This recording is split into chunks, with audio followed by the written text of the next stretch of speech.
be hearing from the students who have participated in dimensions of this program.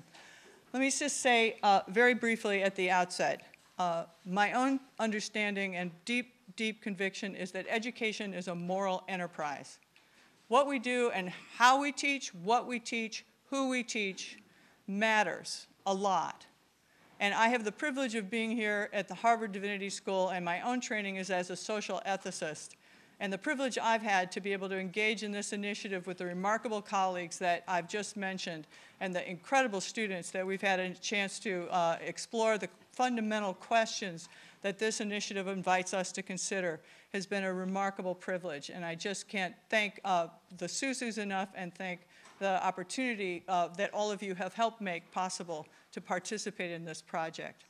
So the Religion, Conflict, and Peace Initiative, as I said, is a 4-year initiative, and our aims for it were to give students here, graduate students from across the university, an opportunity to think, first of all, what I call a long thought.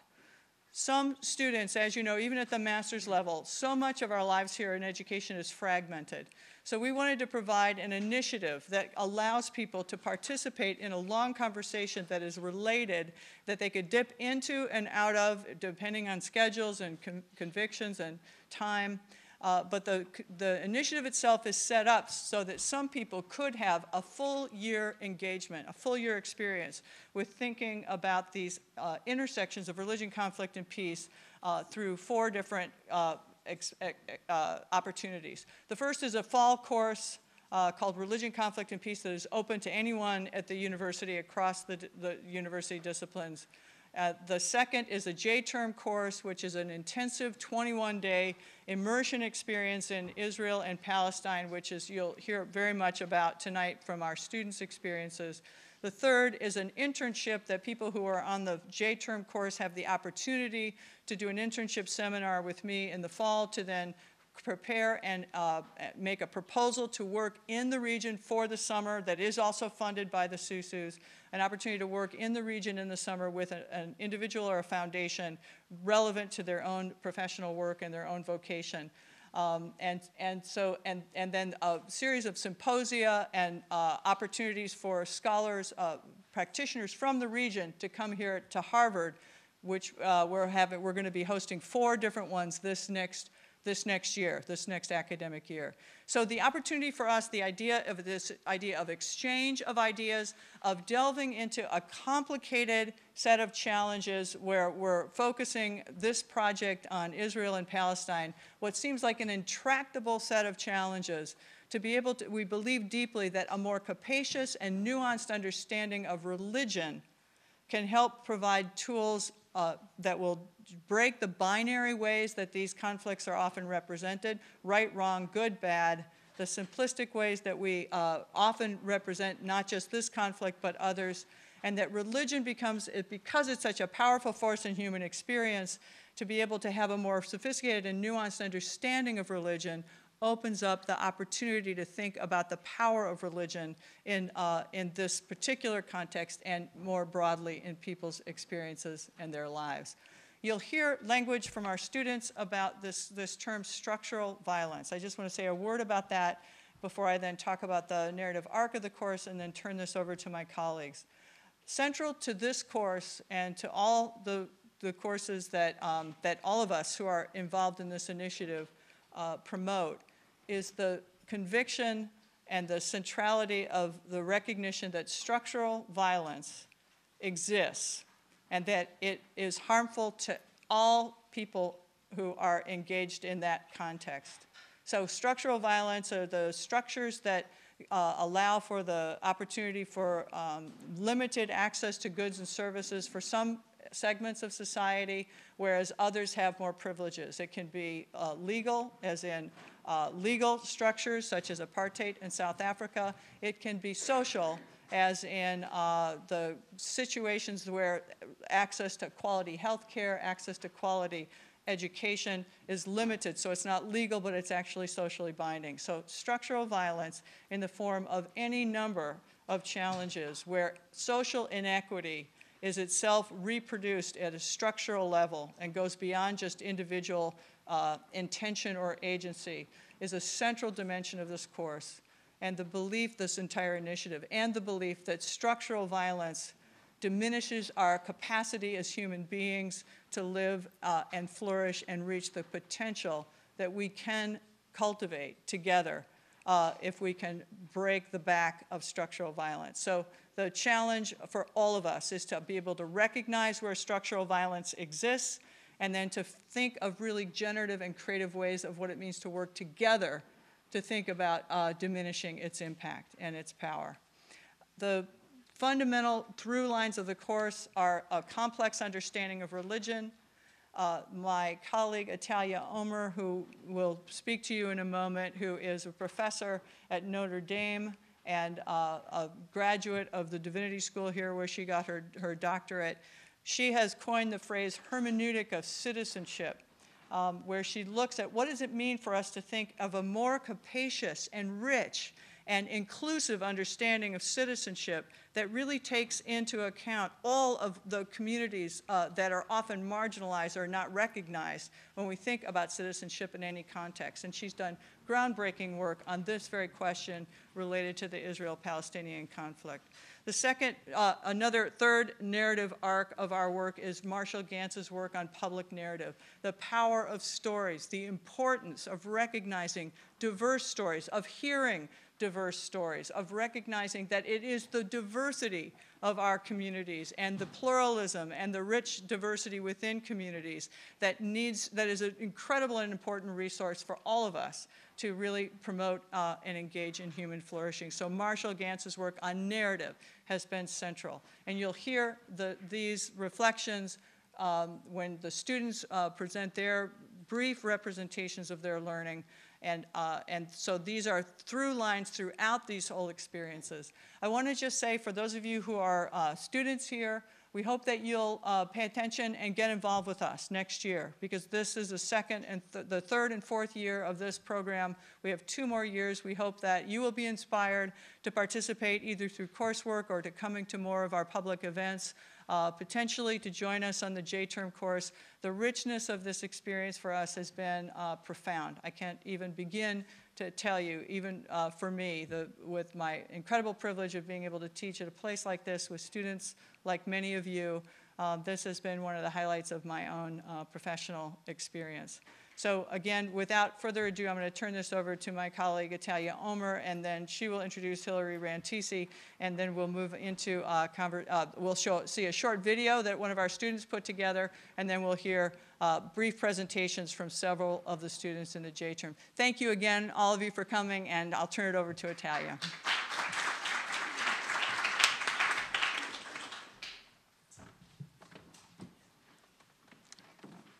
Good evening. It's wonderful to be back here at HDS. And thank you, Professor Moore, for really the kind words that you said and for including me in this incredible J-term that you'll hear about today. Don't worry, I'll just speak extremely briefly. One thing that was very important and that we stressed throughout and that we processed together as a group, the faculty and the students, is that it's not enough to go there to Palestine and Israel and see, because one needs to examine one's own positionality and the very lens and the prism through which we see what we see, because it's very so one of the big issues that we needed to denaturalize in terms of interpreting what we are seeing is the security paradigm. So seeing Palestine, seeing the West Bank, seeing checkpoints, through the security paradigm. This, of course, invites, again, a discussion of structural violence, deep examination of Orientalism, putting what we see and the particularity of the context within a deeper historical outlook. So now, the hermeneutics of citizenship that you heard a little bit about really inform the kind of choices that I help making in shaping the schedule, in shaping the itinerary, and with an understanding that it's very important to foreground, and actually very unique. It's the unique dimension of this of the J term of the program, to foreground voices in the margins, especially of Israeli society, because in the case of the Palestinian voices, the realities of marginalization and oppression are self-evident in many respects. And so this notion of the hermeneutics of citizenship involves both critique. This is where the level of analysis of structural violence comes into play. But also constructive. In my work, I refer to it as caretaking. So you can be a critic and a caretaker. And it's important to be both at once, to think constructively and reimagine the relationship of identity to space. So it was the hermeneutics of citizenship that informed some of the choices. We met Ethiopian Israeli Jewish activists who recognized the interconnection between their struggle against police brutality and African American struggles, and also the possibility, the potentiality of the interconnections and solidarities with Palestinians. So we saw that. We met Mizrahi, so Arab Jewish activists, single moms, a single mom, one, who illuminated the moment where there was a protest in South Tel Aviv, so not a usual stop in Israel-Palestine trip, that involved kind of solidarity action among Mizrahis, single moms, and asylum seekers, recognizing the interconnections between deportation and gentrification. So it was important to see some interesting connections. Now, centralizing structural violence, as Professor Moore indicated, helps us illuminate the possibilities both of kind of new imagination, the constructive aspects, the new story, the new possible stories and imaginations, but also moments, we got glimpses into moments of kind of complex friendships. So when we met with an Israeli, Jewish Israeli guy who is activist in Ta'ayush, which is this movement, or movement will be probably an overstatement, but in any case, a group of people who are deeply committed to accompanying Palestinians who, in the southern hills of Hebron in particular, who are under constant threat of demolition of their villages, their houses, and attacks by Israeli Jews. And it was really important to hear his reflection, but also really amazing to see the friendships that manifested spontaneously when we visited in one of the villages where he often engaged in accompaniment with Palestinians. But one thing that I wanted, and that will be really the last point that I wanted to underscore, beyond the choices of the voices that we heard with respect to not all the Israeli voices, the Jewish Israeli voices that we heard, but many of them. Beyond that, it's important to understand that the other framing of discourse, of narratives of displacement and belonging, when it's oriented by the concept of structural violence, really puts the narratives while recognizing all their authenticity and their meaning and their realness. It really offers kind of an ethical compass to avoid this is my story, this is your story, and this is his story, and this is her story. So the focusing the discussion through the lens of structural violence, which has been very, very challenging and very difficult, really brings to the foreground this the ethical compass, and generated in many of us questions about constructive possibilities, new meanings, new imagination, new solidarities, the complex friendships that we witness by the guy whose name is Guy from Ta'ayush. So it's been such a privilege for me to be a part of this team. It's especially an incredible privilege and a personal. It was a personal journey as well to be on this journey together with the students and together with Hilary Rantisi. I think that in our own conversations, we modeled possibilities of complex friendships. So with this, Hilary, it's yours.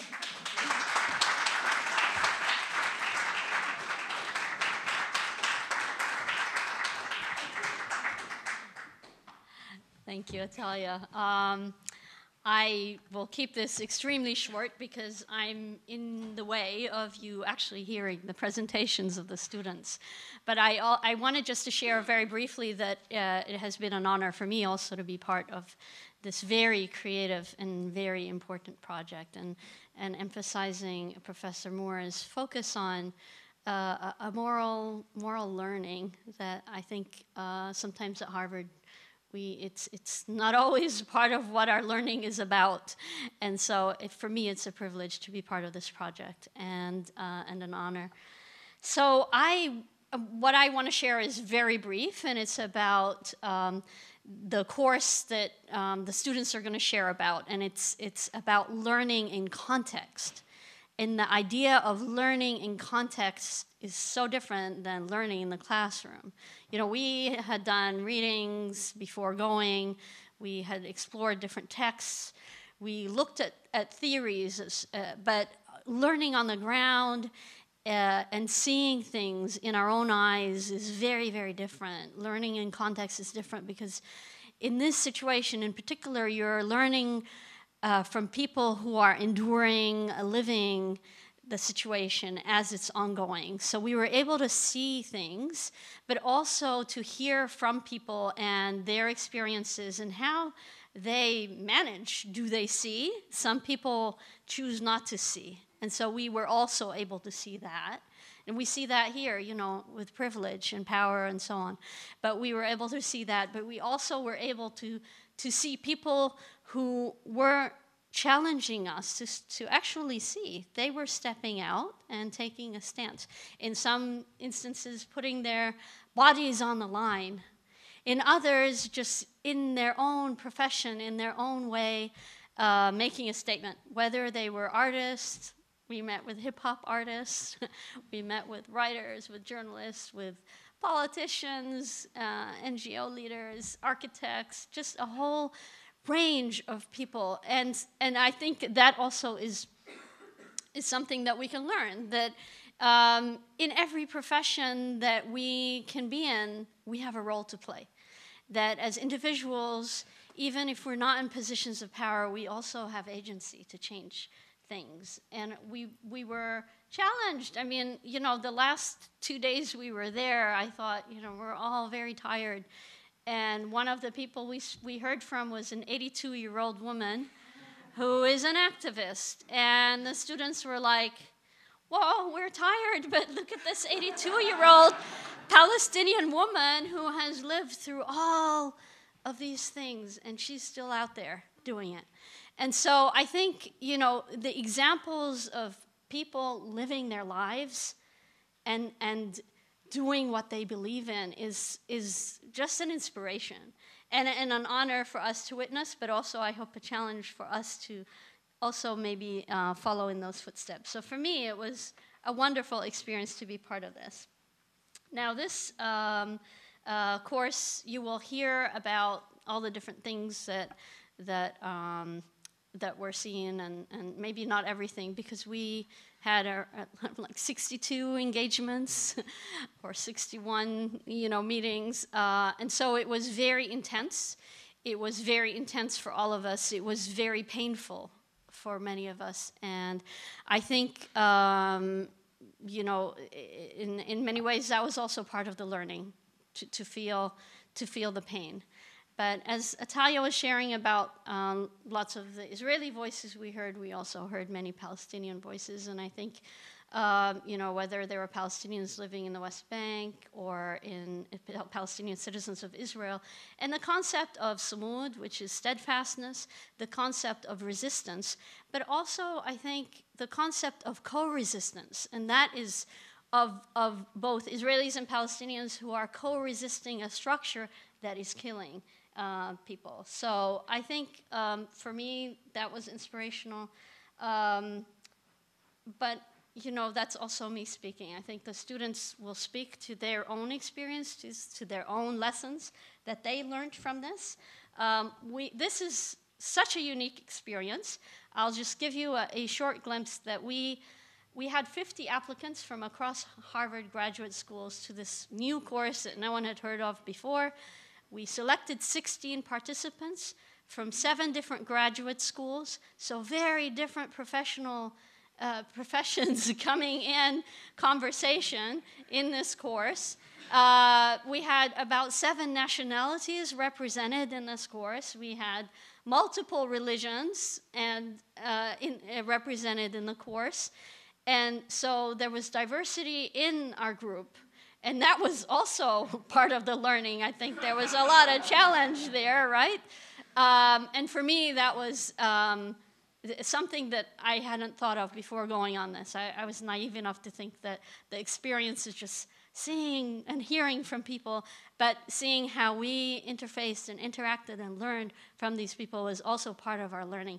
And so I will stop here because I think you'll get a sense from the students, and you will hear the diversity with what they've learned. They all had different lessons from their experience, and I thank you all for coming and joining us this evening.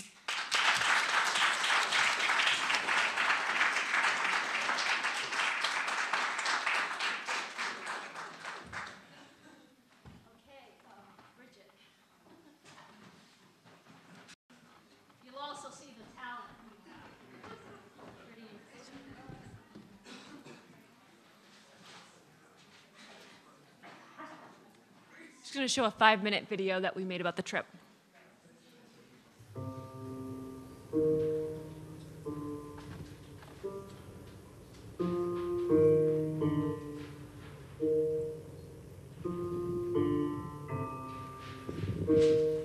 Going to Palestine and Israel for my J-term class was a surreal experience.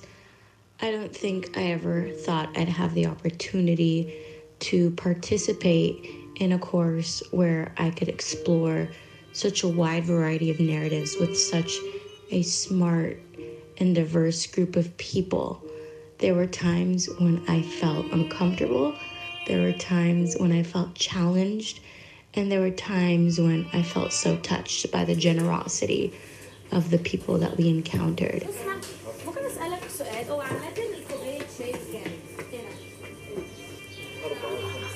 I have to say that in thinking about my vocation as a learning experience designer, it provided me with a great opportunity to think about what makes for a powerful learning experience. And a huge part of that is situated experience, which we got to get hands-on, given that we were given the context necessary to truly understand and begin to wrap our minds around the course content. We spent 3 weeks meeting people in cities like Haifa, Tel Aviv, Beersheba, Jerusalem, Bethlehem, Ramallah, Rawabi, and communities like Ein Hod, Efrat, Umm-el-Her, the Tent of Nations, and the Ida refugee camp. Okay? And if you look at the big map, you can see that we are in the heart of the city of Hebron. Okay?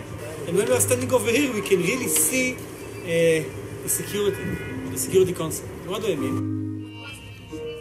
We met activists, artists, politicians, professors, lawyers, farmers, and community leaders in order to gain a more complex understanding of life in Israel and Palestine. We met Mizrahi Jews, Ashkenazi Jews, Ethiopian Jews, Russian Jews, Haredi Jews, secular Jews, people who had made Aliyah, Jerusalemites, Bedouins, Druze, Palestinians in the West Bank, Palestinian citizens of Israel, Muslims and Christians.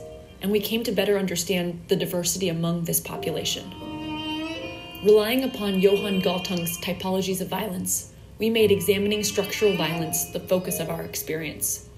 In doing so, we were able to begin to dismantle our binary notions of what is good or bad in the Israeli-Palestinian context, and to see how the occupation, as an example of structural violence, harms everyone in this setting. This one group that we talked with Parent Circle, where there were parents where their children were killed, that they recognized that the problem was the system. And there was one Israeli man that even mentioned, I will not use my victimhood to victimize others. And this was someone who had his daughter killed in one of the intifadas. And to see him talking right beside a veiled Palestinian woman was so powerful, how they're both working to end this violence that hurts everybody. One of the most valuable aspects of this course for me was getting to be in conversation and community with such a wonderfully interesting and diverse group of people. It wasn't just that I got to hear the narratives of 62 different people and organizations in Israel and the West Bank filtered through my own understanding and worldview, but that I also got to learn from how my classmates and colleagues perceived different narratives as well. The visceral feelings and very raw emotions I had when we were in Israel and the West Bank are the constant reminders that we have so much work to do in this world. I know I alone cannot make changes. So I look forward to working together with people who believe in deep pragmatic solidarity, greater justice and peace in this world. Our J-term, Learning in Context, Narratives of Displacement and Belonging in Israel and the West Bank, was such a powerful and transforming learning experience that it continues to influence the way I see our world every day.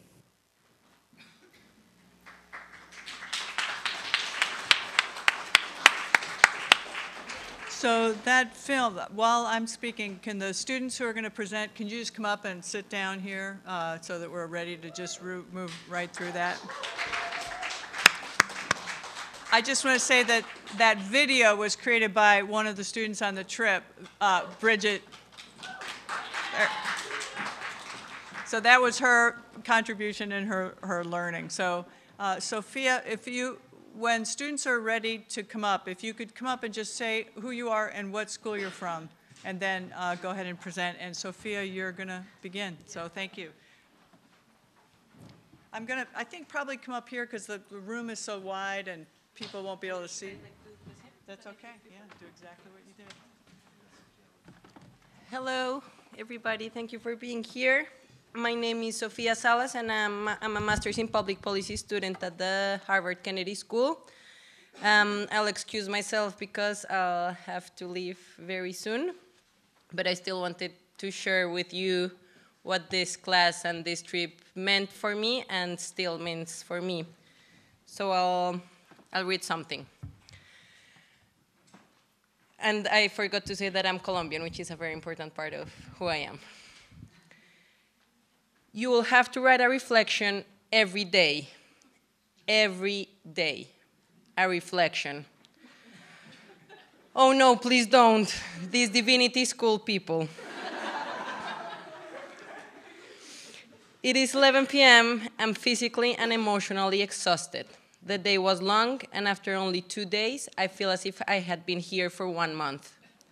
Today I cried, I laughed, I felt compassion, I felt anger, I questioned myself, I was grateful. I am very tired. Do I really have to write a reflection? Really? But words started flowing, and then came the tears, and then came the deep necessity to share these words. I once dreamt of becoming a journalist. I used to write, and I really enjoyed it. But I then realized that as much as I love telling stories, I wanted to change the stories I was telling. I wanted to become a doer. But there is something deep inside me that constantly asks me, why is it that you aren't writing? When are you going to write again? In this trip, I connected with many parts of myself and my identity that had been forgotten, hidden under the pragmatism of the economist, the practicality of the policymaker, the daughter of the agnostic parents, the granddaughter of the grandparents that don't talk much about their past. And this was the perfect chance to reconnect with the storyteller. So now I'm grateful that I was pushed to write a reflection. Don't tell anyone, I haven't finished all of them. But that is precisely why I want to turn my reflections into a chronicle in different numbers that will be published in a digital magazine. I want to finish. I want the world, my world, to see a bit of what I saw and spark some curiosity and empathy around what is happening in a corner of the world that seems remote, but is much closer than we think. And I will share a bit of what I will start sharing. Salir corriendo, a donde sea, donde nos reciban. Salir con 2 maletas, empacar un par de cosas y guardar la llave. Guardar la llave. Volveremos. ¿Tienes la llave? El desarraigo, el derecho al retorno. ¿De quién? ¿Qué es retornar? ¿A dónde retornamos? Esta es la historia de las familias palestinas saliendo de Lifta. Es la historia de Hans y Lili, mis abuelos, saliendo de Viena junto con miles de judíos. Es la historia de 7 millones de colombianos que fueron despojados de su tierra. El desarraigo, la tierra, el retorno, pertenecer, ser de aquí, ser de allá, no ser de ninguna parte. Pertenecer. Yantami, gehören, belong, Neistayek. 9 de abril de 1948. 9 de abril de 1948. 9 de abril de 1948. Acá lo llaman la tragedia, el Nakba. Nosotros lo llamamos el Bogotazo. Ardieron 2 esquinas muy distintas del mundo el mismo día. Leave fast, we have to run. Anywhere where they will take us. Leave with 2 bags, pack whatever you can. Take the key, don't forget the key. We'll be back. Do you have the key? The right to return. Who's right? What does it mean to return? Where do we return to? This is the story of the Palestinian families leaving Lifta. It is the story of Hans and Lili, my grandparents leaving Vienna with thousands of other Jews. It is the story of almost 7 million Colombians that were ripped of their land. Rootlessness, land, return, belong here, belong there, belong nowhere. Pertenecer, Yantami, gehören, belong, Neistayek. April 9th, 1948. April 9th, 1948. April 9th, 1948. Here they call it the tragedy, the Nakba. We call it el Bogotazo. 2 distant corners of the world burned on the same day. And you saw it, you witnessed it. Did you read about the Nakba? This is a letter to my grandfather. Have I listened enough? Have I asked enough? Have I truly listened to all the voices in Colombia? Probably not. That is my task now, I guess. I have thought a lot about what you would think about Israel, about the occupation, from your experience, your own exile, your atheism, your own pain, from your love for books, from your deep commitment to justice and democracy. I would love to talk to you about what I'm learning, thinking, turning around. 25 days or 6 months after leaving Bogota, I am sitting in a plane that just left Tel Aviv. We'll cross the Atlantic, and in 12 hours, we'll arrive in Toronto. I have many images, emotions, and information in my body, my mind, and my heart. Sometimes mixed, sometimes collapsed, sometimes separate. I'm excited to get to my house, to have a room just for me. It is very comforting to feel that I have made Cambridge a place that I want to return to, despite the minus 10 degrees Celsius that are waiting for me. And I can't help thinking of you on a boat by yourself, having nowhere to go. Colombia, Spanish, the tropics.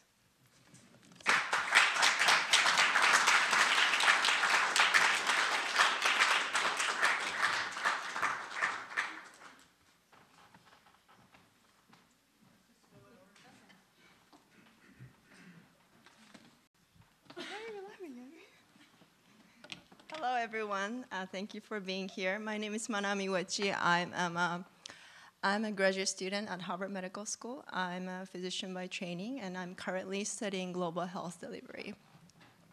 So soon after, probably a few days after we came back from the trip, I came across an academic blog written by a researcher at London School of Economics and Political Sciences, LSE, and which was entitled A Trip to the West Bank Between Graffiti, Deprivation, Struggle, and Resilience. And I was particularly interested to learn the author's perspectives, since she described the Palestinian people's daily suffering and struggles in terms of access to healthcare or lack thereof. I studied and practiced medicine in various parts of the world, both so-called global south and north, whether that is a appropriate way of describing the world. But my professional work involves delivering quality healthcare to those people in impoverished places throughout the world, with emphasis on social justice approach. So how the blog or the author described health disparity and inequality among the Palestinians in the occupied Palestinian territories, and the way she spoke against racism and the ongoing systemic violence really resonated me in many ways. So this, I knew that this was a very politically sensitive article, and I appreciated the author took her stand. And I also have a handful of both Israeli and Palestinian friends and colleagues who are very dear to me. But I decided that, and I took a risk and decided to post this blog on my social media page. And I didn't really expect any response from anyone, because it's usually people tend to avoid any controversial stuff. So, but to my surprise, like within an hour, I actually got a response, comment on this post from one of my Israeli friends, with whom I had an opportunity to meet in Jerusalem during our trip there. She's also a physician. We met during our medical training in Hungary, and she currently works at Hadassah Medical Center in Erin Kerem, which is one of the most prestigious and advanced tertiary hospitals in Israel. I visited her at the newly renovated medical center, and she happily gave me a tour inside the hospital. She really seemed so proud to work there, and I was so happy for her. And she also told me about the history of the hospital, and I learned about Hadassah, which is the Women's Zionist Organization of America, Women's Zionist Organization of America, which is the largest Jewish organization and also the largest women's organization in the United States. My friend is an Ashkenazi Jew. She was born and raised in Jerusalem by religious parents. Her father is originally from the US, but migrated to Israel when he was a young adult. I enjoyed the visit with her. It was a very brief visit, but it was really nice time. We had nice time together. So she posted this comment, and reading her comment, and I had to really digest and think about how I would respond to her. And this process really was a good intellectual and emotional exercise for me to reflect upon why I had decided to participate in this J-term program in the first place. And this process reminded me also why I so deeply care about my profession and vocation as a global health practitioner, a well-being advocate, and also a human rights activist. So if you don't mind, I will read you her comment, and see, I'd love to hear what you would think. Okay. Manami, my dear friend, it was wonderful to see you in Jerusalem and to catch up, however briefly. I must comment on this blog and the beautiful yet disturbing pictures you've shared of your busy time here. I'd like to initially point out that I am certain your objectives are pure and true. I am old enough to remember the time before the Oslo Accords, and easily the time before the wall, when buses were blowing up all around Jerusalem every day. I personally was in earshot of 9 such bombings, and close enough to run to treat the wounded in one. The wall was not intended to keep good, honest people out. It was intended, and has proven efficient, in keeping Palestinian terrorists out. As you saw on your visit, I work in a Jerusalem hospital alongside Palestinian Muslims and Christians, Jewish and other doctors. We treat everyone, including Palestinians, even terrorists. The Palestinian doctors I work with do not live in poverty, and that is an understatement. And they come from Hebron, Bethlehem, Ramallah, Jerusalem, you name it. And I am upset we cannot be proper neighbors because of politicians on either side who benefit from spreading hate. I was so upset when I could not attend the wedding of a fellow doctor in Ramallah a while back. But it's dangerous for Israelis to visit Palestinian cities now. Unlike how it is portrayed in this blog, the segregation is not based on racism. My doctor friends have permits to enter Israel with their cars and can travel freely with a Palestinian license plate. I, on the other hand, cannot enter Palestinian towns. With the hate that is promoted by Palestinian Authority, from a young age in schools, by paying stipends to families of terrorists, and by naming streets and schools after terrorists and outwardly promoting the killing of Jews, ends, I will literally be taking my life in my hand by crossing a checkpoint in that direction. So, context is what is important and what is greatly lacking here, and I am afraid, in much of the Palestinian so-called cause. A great woman once said, if the Arabs would lay down their weapons, at that moment, there will be peace. If we lay down our weapons, that will be the end of Israel. Thank you.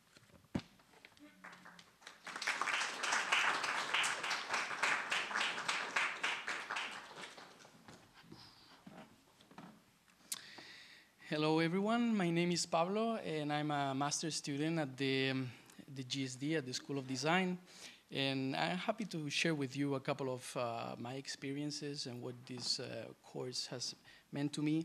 And it hasn't been a course, it hasn't been a field trip, but it's been really a powerful and transformative experience.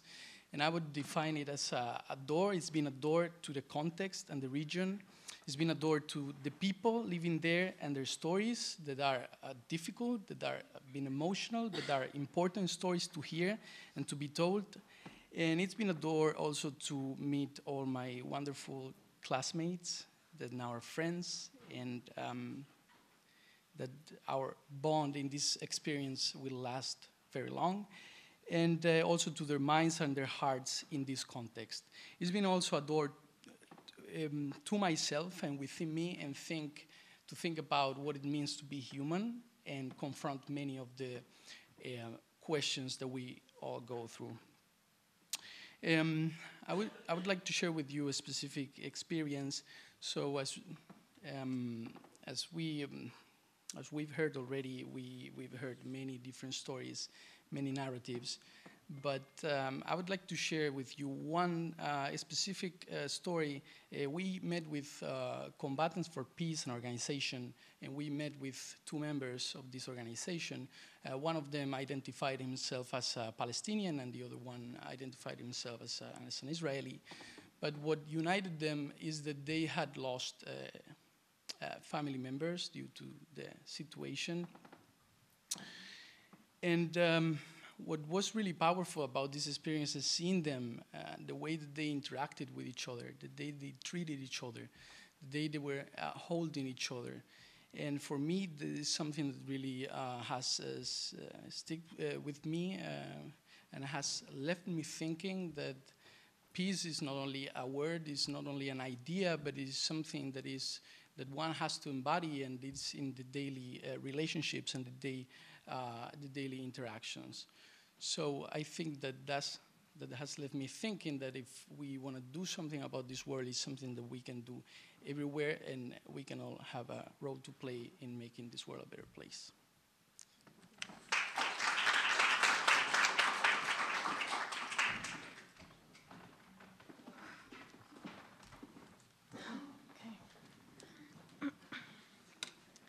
Hello, my name is Jamie Drucker, and I'm a third-year MDiv student here at the Divinity School. I also work over at the Harvard Hillel as their director of undergraduate programming. And this is very difficult. And that is sort of the point. One of the many points there's such bravery involved. I'm actually giving myself a compliment right now in people being able to share their stories. You've heard this number many times, 62 meetings. We met with more than 62 people, made up those meetings, who were able to translate both from many other languages and just from the experiential to the verbal what their realities were in a way that was concise or as intelligible as could be. And of course, with any effort of translation, as you've heard, people who don't just speak English were on this trip and just spoke just now. It's more than just language. It's experience. It's hard to translate. So, and even for a group of students, we're 16 diverse students, but we're all at Harvard. We're all grad students. We're all pretty well educated. We couldn't always make ourselves understandable to one another. And then, as we've heard from a lot of us coming back, it was really hard to make ourselves understandable to our communities when we came back. So just to give you a snapshot of what those 62 meetings could look like in one day, one day we went to a settlement called Efrat, where we met with a man who's a settler there. We went on a bus tour of his community, and then he invited us into his home and shared his experiences. We then went to Yad Vashem, which is a major Holocaust memorial museum, and then we went to Rawabi, which is a amazingly beautiful community that Palestinians have, like a beautiful, beautiful, beautiful community of hope and ingenuity for Palestinian community. And then we went back to the hotel in Ramallah and talked about it, or tried to. In my opinion, you can ask all 16 of us plus our people on our trip who staffed it.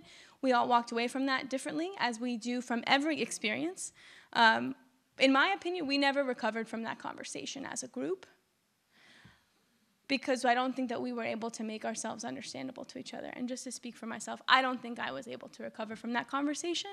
I don't think I was able to make myself understandable, and I wasn't able to understand what people were experiencing. It was confusing for me to figure out my own evolving Jewish identity that is so much in process, to go and be in a settler's home and not agree with settlements, but feel very at home with the Judaica, and they're preparing for Shabbat, and to go to Yad Vashem and feel like this is something that happened to like my people, and if this happened again, it would happen to me.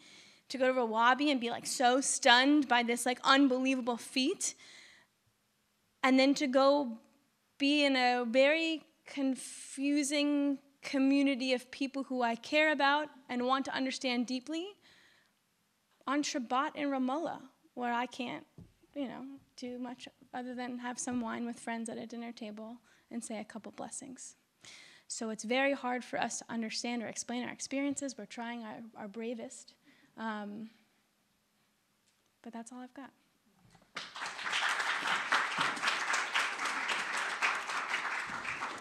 Wow, thank you. I have to echo everything Jamie has said. In many ways, she's captured the sentiments I wanted to express so well. This trip was hard. It was really difficult. There were nights where I went to bed crying. There were mornings where I didn't want to talk to anyone. I think for me, the biggest takeaway from this trip is that peace isn't some finish line, it's a process. And we're all individually, each of us, on our own journey and somewhere along in that process. And it requires patience and listening and understanding. For me, I grew up in a Muslim household. Palestine is a huge part of my upbringing because a lot of Muslims in the diaspora have taken it on as their own personal cause. It's something that unites all of us. It's something that we all feel so much outrage over. And growing up, going to Berkeley as my undergrad, BDS is huge there, and I was very much involved in all those movements and continue to be so. But this course, coming into it, had no idea what to expect. And meeting all these diverse people from such different backgrounds and perspectives, for me, this trip was so unique in that it did make me recognize that there is a binary. There is a simplistic binary that I was also part of, that I have slowly, through this trip, have kind of moved away from. And what that's been enabled me to do is to try to at least start to try to understand perspectives that I could not listen to or hear before, that I didn't have the ability to hear before.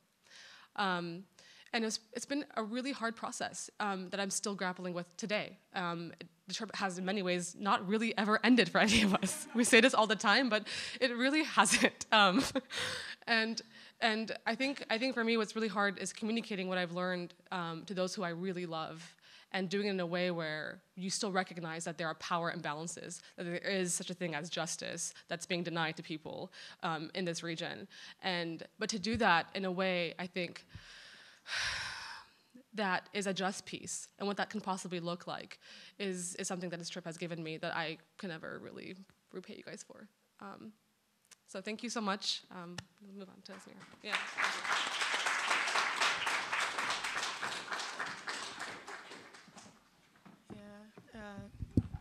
Greetings, greetings, greetings. I'm gonna do this thing here. Okay. Good evening, everyone.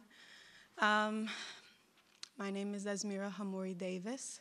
If you were to ask me that a year ago, I probably would have said Esmira Davis, and I would have left out the Hamori part, in large part because I didn't know what that meant. Growing up, my mother said, you grew up in Hawaii, don't worry about your Arab heritage, you don't need to know. But she's an artist herself, so she created songs called Shalom Ya Habibi. And I memorized those songs growing up. And she grew up in Laguna Beach, California, and she was the youngest daughter of Marwan Hamori, who came over to California and married a white American woman, my grandmother, who raised me and my 3 siblings in Hawaii. Marwan Hamori, who left Hebron in 1961 and who created a life for himself. He was the oldest of 11 children, the only one to get an associate's degree. He did the thing that I later would learn is the normal Arab thing where you own gas stations in Laguna Beach. So I grew up hearing about my mother's father who died when she was 14 and knowing all the lyrics to Shalom ya habibi, shalom ya habibi, shalom ya habibi, peace. That's right. And here I am growing up in Hawaii to 2 parents who are so eclectic and eccentric. And that's not even addressing my father, who is, his father was an African American who went to the military and served in World War II. And married a woman whose father was African American and served in the military, and whose mother is German and from Germany. So my father grew up in Munich, Germany, until 7. Grew up in Harlem, New York, as an African American male. Met this eclectic rebel woman, and they had three kids in Hawaii. And here I am. I came to Harvard Divinity School. Through something called the Diversity and Explorations Program. I went to undergrad at the University of Southern California, and I studied visual and performing arts, critical studies, along with social sciences, psychology. I've been in this deep pursuit of trying to understand what it is that motivates people to do the things that they do, and how do they express that. I grew up around art. I despised art because I judged it. My parents are artists, and if they didn't have it all together, I'm not trying to do that. And I came on this trip. I came into HDS with no idea that I would learn anything about Palestine, that this trip would even open itself up to me. And through friends of friends of friends who were involved in different organizing that I admittedly had no participation in outside of, I knew the Black experience. I could tell you about the Black experience. Palestine was invisible. So for me, and I'll try to keep this short, sweet, and succinct. It's not short, sweet, and succinct at all, and some of you in the room know parts of this story. Senior year of high school in Hawaii, my senior project teacher, Glenn Waters, said, hey, if any of you want to write letters to pen pals in Palestine at the Ramallah Friends School, you can get credit for it. And I was like, oh, okay, dope, cool, for sure, maybe. Like, I don't know anything about it, but cool. So I tell my mom, Esmira, what are you doing? Esmira, oh, no, you don't need to know. You need to be careful. People can read your emails, da-da-da. Completely paranoid about Arab stigmatization in the U.S. And like, you're from Hawaii, calm down, you don't know anything. You know, uskut, yalla umshe, and tarahon. Like, and you don't even fully know what that means, but you know that means like, shut up, be quiet, let's go. You know? And so, but you know, I get a kick out of messing with my mom. So I'm like, oh, okay, that's that response. Okay, I'm gonna do that then. If you, okay, you scared. Okay, I'm gonna. So senior year, I had a little interest. Oh, okay, I have this pen pal, cool. Then I go to USC. Junior year, I do this independent study, and I'm exploring identity. So I want to understand identity construction for students of African and Arab descent. I want an attempt to understand these names that I carry. What does my name mean? Asmira Adonai Anaisa Hamori Davis. These parents here, they're just giving me a work in Portuguese to say, "Você tá me dando uma onda." Like, what the heck? So, I mean, I'm like, good God. Like, okay, so senior year at USC, I create this project called Break the Boxes. I do spoken word poetry, and I do this Afro-Brazilian martial art called capoeira. Capoeira is rooted in a history of resistance, resilience through movement and expression. Poetry is narrative storytelling in its own form. So Break the Boxes emerges. I come here. A friend tells me about this program. I do this program, thank you. We're in Hebron. My mom sends me images of the land that her father still has in Hebron. I had met with my aunts in California who told me about how they left in '73.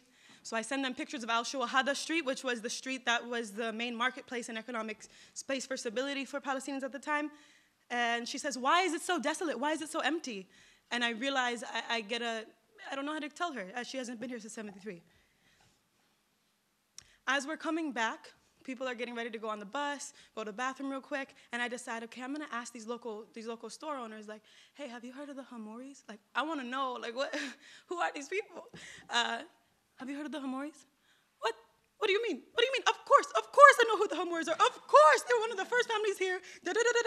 You know, the first governor of Hebron, he was a Hamori. I was like, oh, okay, cool. Nice. And Jamie's like right next to me, actually. I was like, oh, okay, cool. He's like, why do you want to know? You know, my grandfather, he was you're a Hamori?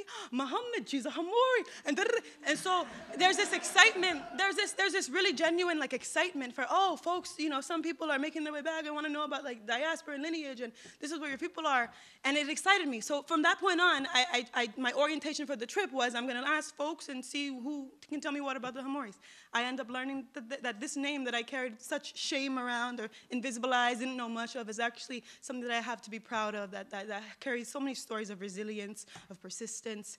And that's just one piece. And I promise I'll wrap it up. The other piece is tying it back to my mom growing up, this song, Shalom Ya Habibi. Part of the lyrics I never understood. She said, my grandfather, you know, rescued 59 Jewish families. He said he'd do it all over again. He'd help his brothers no matter what color, because we're all from the creator other than the Most High, with different walks, different talks, different ways of life. But what our cultures can teach each other is to stop being vultures that fly, to forgive and forget, so together we can let our fret go to rest and go on living.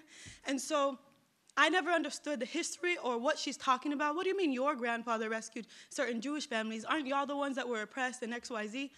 And it was there that the soldier who was a part of this organization called Breaking the Silence, who was a former IDF soldier and decided that he's going to speak out about the unjust and the inhumane violations on Palestinian human rights that they were asked to do as part of the military, he shared some history about Hebron and about the 1929 expulsion. And he said there were many, you know, the media will have you thinking this is a religious conflict, but in all truth, Palestinian Christians, Muslims, Jews have lived here peacefully for a very long time.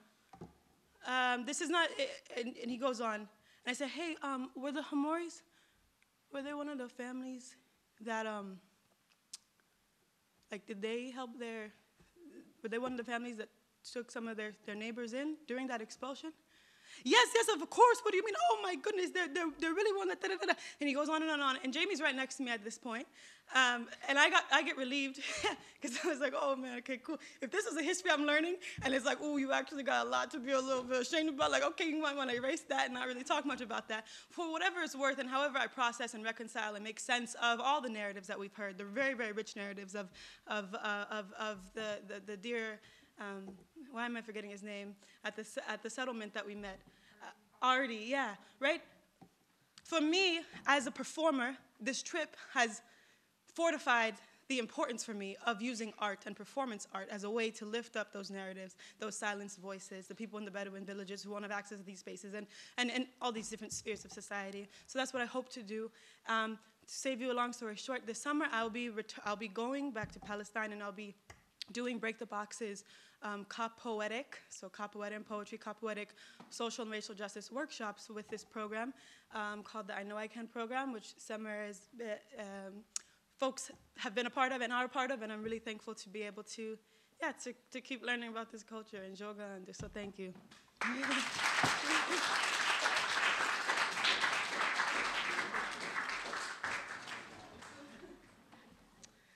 Hi, my name is Sarah Sturm. I'm a first-year student here at the Divinity School.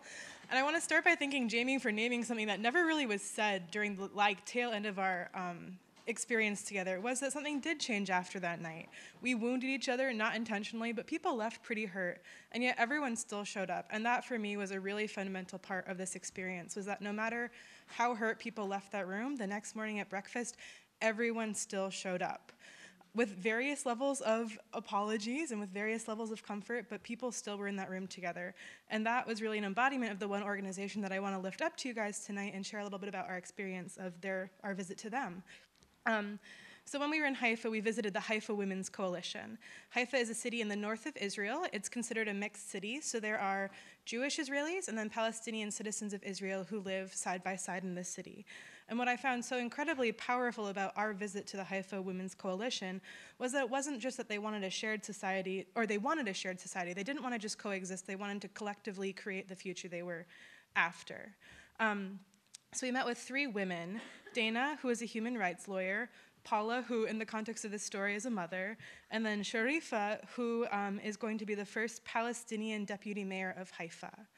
What was so powerful about seeing these women is that they've been friends for over 20 years. They sit in the same room together. They care about each other's children and partners and lives, and yet they disagree regularly on various issues that have utter importance for them. The idea behind the Haifa Women's Coalition is to intentionally bring together women from different walks of life who are all Israeli citizens in Haifa. They very intentionally include in their discussions and on their board Mizrahi Jews, so Jews of Arab descent, Ashkenazi Jews, an LGBTQ woman, and then a Palestinian woman. And they recognize, and they strived to make this public, they recognize that within their circles they can't do anything immediately about the structural violence that affects the lives of women outside of there, but that within their community they're going to try as much as possible to disrupt those hierarchies and lift up the voices of women who have been silenced and perspectives who have been silenced. Seeing the physical embodiment of these 3 women together was one of a couple of experiences we had of seeing Israelis and Palestinians side by side. And I don't think I fully appreciated the weight of that until we were talking about, what does it mean for us to be here? And I realized that our professors, Hillary and Natalia, have an easier time sitting side by side here at Harvard than they do in either Israel or the West Bank. For them to be able to travel together on this experience was not the norm. For them to sit side by side on the bus was not the norm. And so to see women and people who continually showed up next to people who they've been told are their enemy was really powerful for me, thinking again about what it means to break down binaries and one side against the other. So really appreciated hearing them and their narratives and the way they were willing to lift up the particular narratives of each person and make those a collective reality of what the organization advocated for. So all of the women came to the Haifa Women's Coalition as feminists, wanting to work towards the feminist struggle, but very quickly realized that feminism isn't something that is apolitical or doesn't take into account the realities of structural violence and occupation, that looks at the political inequalities of Palestinians, of citizens of Israel within Israel. And so they made all of those challenges and struggles part of their collective struggle in a show of real solidarity. And they aren't perfect. They had their moments of struggle. When Paula, the American Jewish Israeli's son, went into the army, Sharifa had a really tough conversation with her about, do you understand how your son is a part of an organization that fundamentally threatens my community? That's real tension. It doesn't get much more personal than that. And yet they continue to show up day after day. And that is what I take away from this trip. I take away all of the disparate narratives we heard, but then especially the narratives of people who sat together in a room, told their stories individually, but recognized that they were part of a collective reality. And one of the things we talked a lot about was the idea that agency matters, small actions matter. So all of these people weren't able to affect necessarily the larger structural violence or fix the things that bother them in that sense on a daily basis. But they were able, through their small interactions with others, through their lives and through their relationships, to start building more of that experience and that shared society that they wanted in Haifa, rather than just a passive coexistence that didn't address any of the inequalities. And so they aren't perfect, but I want to lift them up to you in their tension and their willingness to keep showing up at the table, and would encourage any students here next year to apply for the trip. We've given you the good and the bad, but there's so much more good than bad, so don't be turned off. Thank you.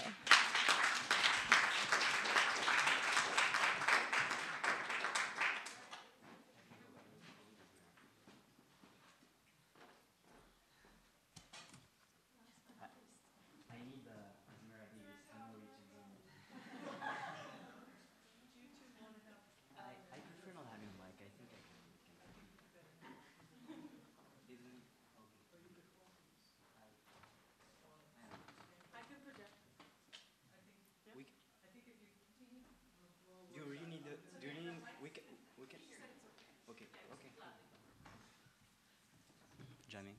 Yeah, Hamza wrote a poem and I'm going to translate it.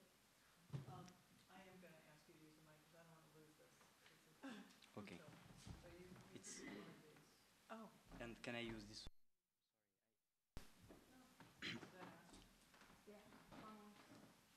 Mic check, 1, 2, 1, 2. Yeah, I am Hamza Sibti. I am a Moroccan student. I go to Harvard Law. People like this expression. Okay, I go to Harvard Law. I don't hang out that much at the law school. I prefer the divinity school. We prefer. And I actually wrote a poem to incorporate the different narratives that really had an impact on me. I wrote it in Arabic because it's my native language, and because I think that there is a tradition in the Arab culture where poetry is the best medium to express our vulnerabilities, our hopes, and our dreams. في فلسطين. In Palestine. فلسطين أرض يقدسها الجميع. يحني فيها التاريخ رأسه ويخفض فيها الزمان رأسه وصوته لأنها فلسطين. الكل يصغي إلى الآذان الساطع من قبة الصخرة. الكل يصغي إلى دقات ناقوس كنيسة القيامة. والكل يصغي إلى همسات المصلين أمام حائط المبكى. في فلسطين أصغينا إلى زوجة الشهيد وشهادة المستوطن وحلم القس ودعاء الرهبان في فلسطين. Palestine is a land that everyone sanctifies.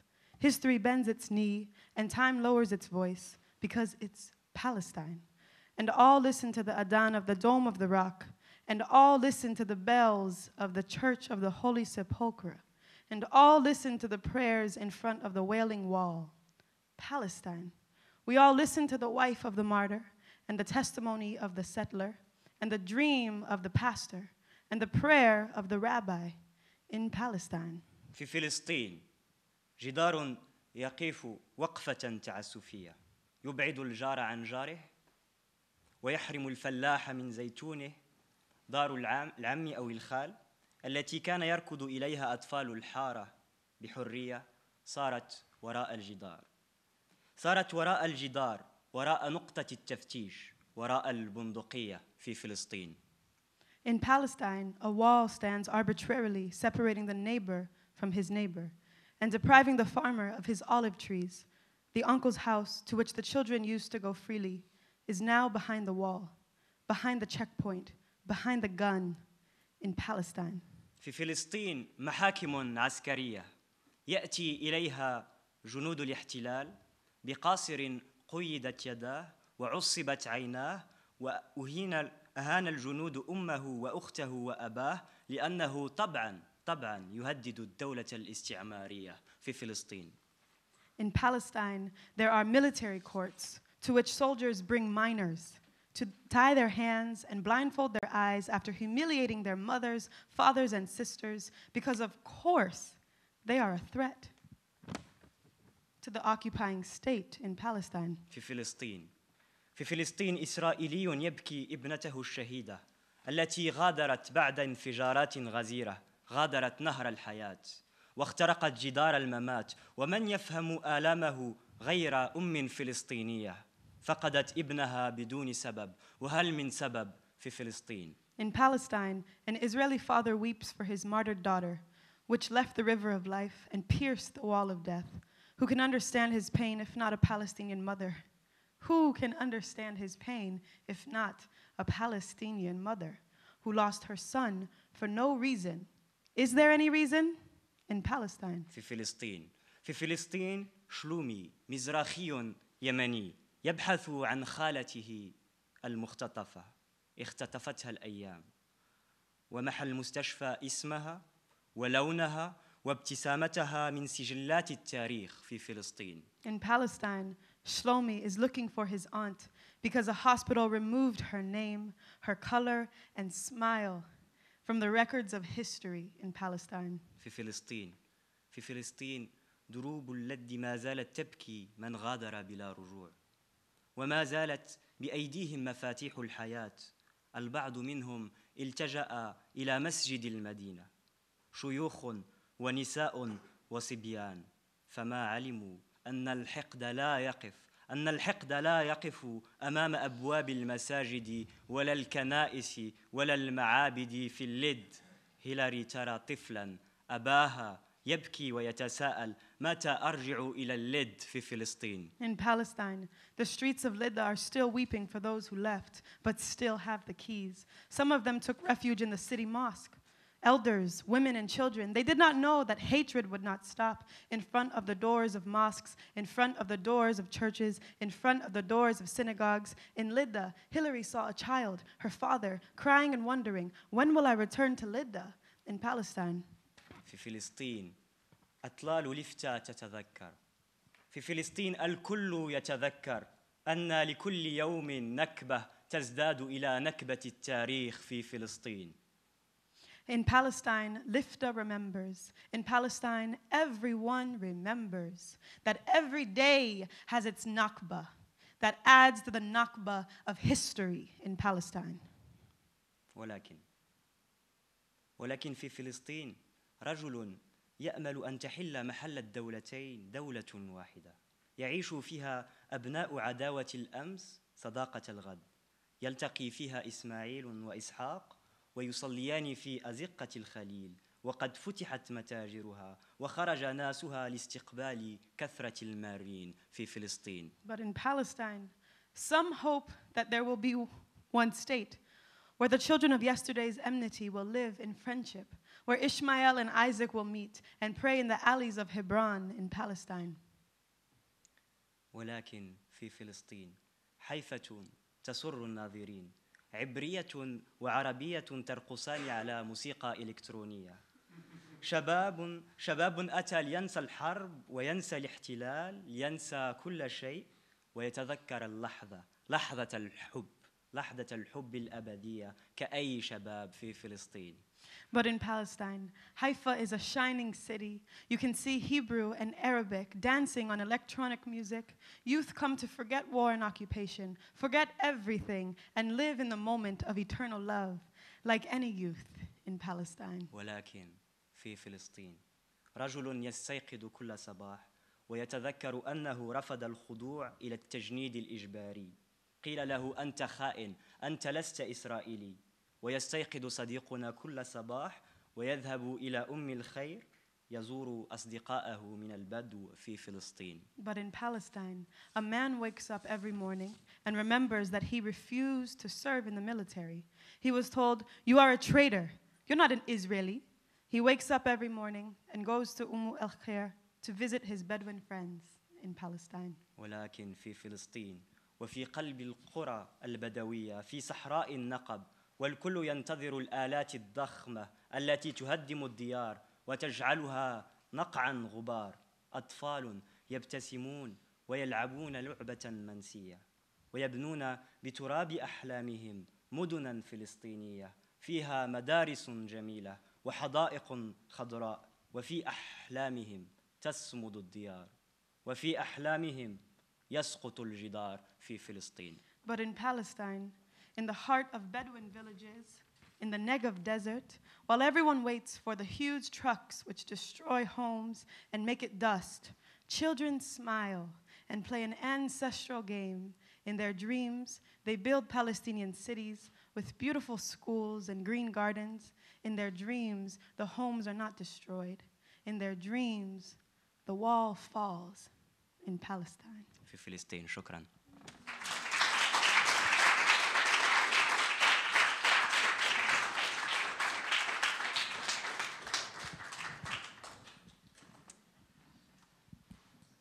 Thank you all. We didn't know what these remarkable people were going to say, and so it was a gift to us as well. So